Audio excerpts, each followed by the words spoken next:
Do you know that we can build computers using relays? Relays are basically electromechanical switches. They have a coil and a switch. When current flows through the coil, it generates a magnetic field that pulls the switch and closes the circuit. In this particular case, this relay is working as an AND gate. This means the output becomes high only when both inputs are high. By connecting many relays like this, we can create other logic gates, and by connecting these logic gates, we can build an entire computer. For example, the Zuse Z3 computer was built using 2600 relays. Computers like this were used before people started building logic gates using MOSFETs. In modern computers, for example, an Apple M4 chip contains about 28 billion MOSFETs. In this chip, a single AND gate consumes only 10 femtojoules of energy, which is equal to 10 raised to power minus 14 joules. However, when the same AND gate was built using relays, it consumed about 1 millijoule of energy. So, modern computers are billions of times more energy efficient than relay-based computers. This brings us to an interesting question. How much more energy efficient can we make computers? Is it possible to build computers that consume no energy at all? Or is there a minimum energy limit that cannot be crossed?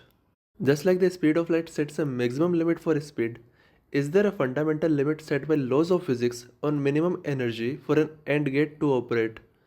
Now you may feel why such limits would exist for computers. The reason is that an AND operation loses information. In simple terms, if you know the output of an AND gate, you cannot recover the original inputs. In these kind of operations, we start with many possible input states, but end up with fewer possible outputs.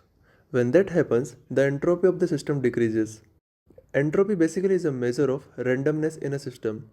So in simple terms, an AND gate reduces randomness, or we can say it reduces entropy. Now, according to the laws of thermodynamics, the total entropy of the universe is increasing. So if our AND gate reduces entropy in one place, the entropy of the rest of the universe must increase to compensate in order to satisfy this law. And to increase the entropy of the rest of the universe, the AND gate has to release some heat which cannot be avoided. In other words, whenever you perform an operation that reduces entropy, there is an unavoidable energy cost in form of heat. The same idea applies to memory. If you store information in a bit and then erase that information, you are again reducing entropy, and that means heat must be released. But the important question is how much heat? What is the minimum amount of heat that must be released? Let's figure that out. If you have a system with n possible states, then the entropy of that system is equal to k times the natural logarithm of n. Here k is the Boltzmann constant. Now let's look at what happens when you erase a single bit of memory. Before erasing, the entropy is k ln 2.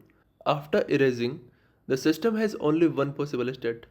So the entropy becomes k ln 1. And since the logarithm of 1 is 0, the entropy becomes 0. So the change in entropy is 0 minus k ln 2, which is simply minus k ln 2. Now, as the entropy of the universe is always increasing, that means delta S universe should be greater than or equal to 0. And we can also write the delta S universe as the sum of entropy change in the system plus the surroundings. Now we know the value of entropy change of the system caused by erasing a bit. This will basically result in the fact that entropy change in surrounding must be greater than or equal to k ln 2. Now entropy of the surrounding is equal to Q by T.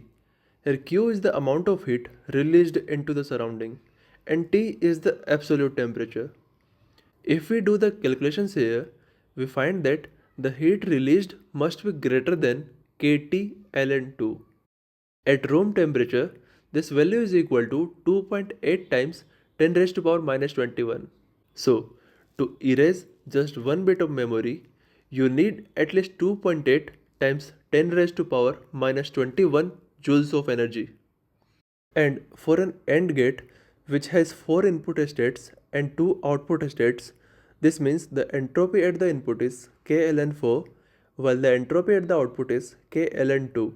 So the change in entropy caused by an AND gate after the calculations turns out to be minus k ln 2. This is very similar to the case of erasing a bit, because in an AND gate we are effectively losing one bit of information when we go from two input bits to one output bit.